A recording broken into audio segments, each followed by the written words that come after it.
up, guys? Me again, Justin here at Collectible Motorcar of Atlanta. Come along with me as I take you through this 1967 Ford Mustang. Now, as you guys can see, this is not your typical classic Mustang. Pop open that hood and you'll find a 390 cubic inch V8 that has been bored and stroked to 445 cubic inches and pushing out about 500 horsepower to the rear wheels. Mated to that motor is a 5-speed man stick, as we like to call it, manual transmission, to shift through all those gears with ease.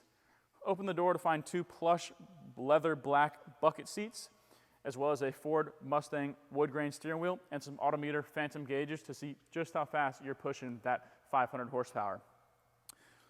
On the ground here, we have some 17-inch Shelby racing wheels wrapped in some Goodyear Eagle tires that give this car that aggressive pro touring look. Now let's go ahead and start this thing up and see how she sounds.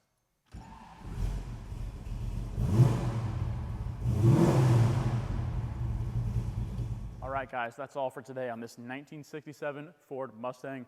If you have any questions, comments, or concerns, don't hesitate to comment them below or give us a call at 770-738-7111 or visit our website to see tons of photos of the underneath, exterior, interior, anything you want on this beautiful 67 Mustang at collectiblemotorcarofatlanta.com. We'll catch you on the next one.